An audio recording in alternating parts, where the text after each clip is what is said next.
Pare e pense, o que Jeffrey Epstein e Jair Bolsonaro têm em comum? Muitas pessoas, da elite gostavam de ter relações com crianças de 12 anos, 13, 14 anos. Parei a moto numa esquina, tirei o capacete e olhei umas menininhas, 3, 4 bonitas, de 14, 15 anos, arrumadinhas num sábado numa comunidade. E vi que eram meio parecidas. Entrei um pintão clima, voltei. Gostava de ter relações com crianças de 12 anos, 13, 14 anos. Então, clima, voltei. Tem gente que participava de certos tipos de libertinagens que foram filmadas.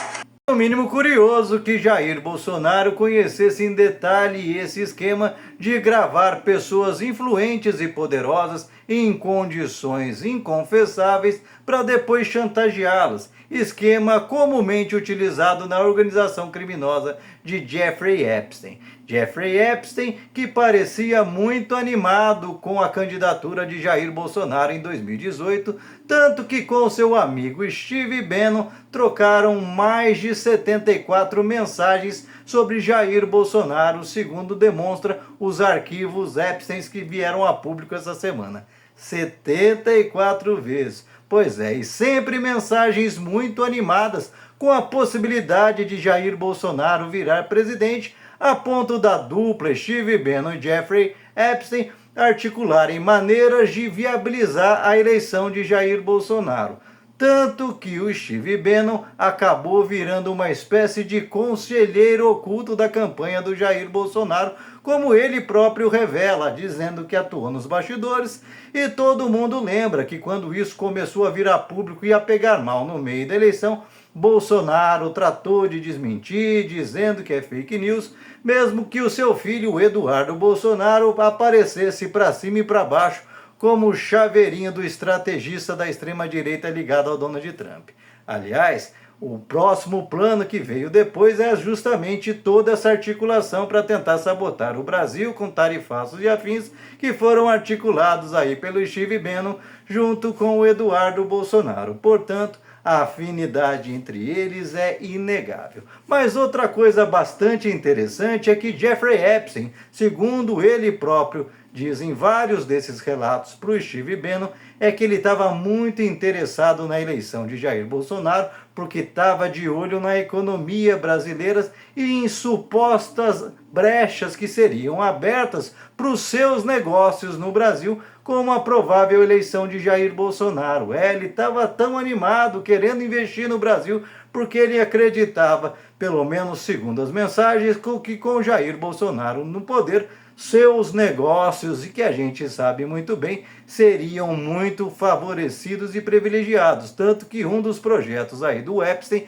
era montar um grande esquema de agências de modelos no Brasil, que era um esquema fajuto, na verdade, para atrair moças inocentes menores de idade para o esquema criminoso do Jeffrey Epstein.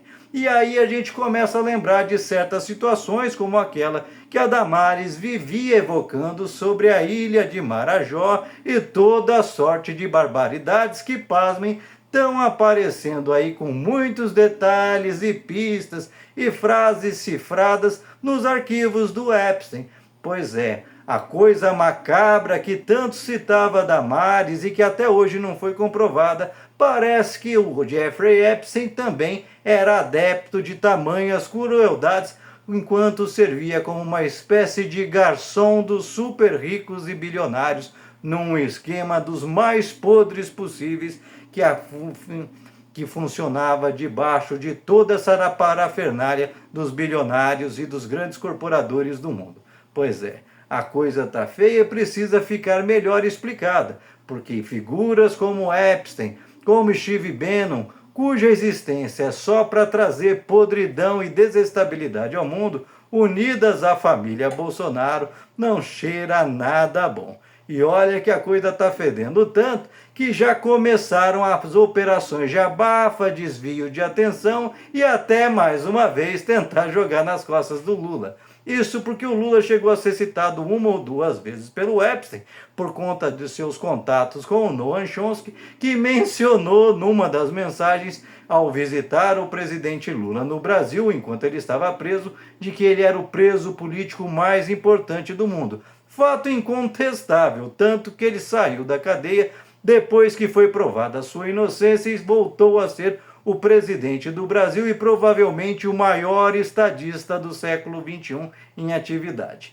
E você, o que pensa a respeito de toda essa podridão envolvendo os grandes esquemas do mundo, as grandes conspirações de embrulhar o estômago, mais uma vez aparecerem as digitais da família Bolsonaro, que insiste em não explicar e tentar empurrar a sujeira para todo lado, em vez de assumir e relatar como esse processo de Epstein, Steve Bannon se deu, de olho no Brasil, de olho nos bilhões e bilhões gerados pela economia brasileira? Deixa aqui seu comentário, se inscreva no canal, senta o dedo para compartilhar, não esquece de deixar seu like, salve esse vídeo e vamos ficar atentos e investigar, porque você pode ter certeza que, assim como a caminhada do seu Nicolas Ferreira tinha aparentemente o objetivo de desviar as atenções das investigações sobre a corrupção no Banco Master, também engendrada durante o governo Bolsonaro, junto com a Igreja da Lagoinha e companhia, e que aparecia no telefone do Vorcar. O nome do Nicolas aparentemente vai se começar a criar toda sorte de cortina de fumaça para ver se as pessoas esquecem essa relação bastante esquisita entre a eleição do Jair Bolsonaro e o interesse muito assintoso de Jeffrey Epstein e seu parceiro e cúmplice Steve Bannon.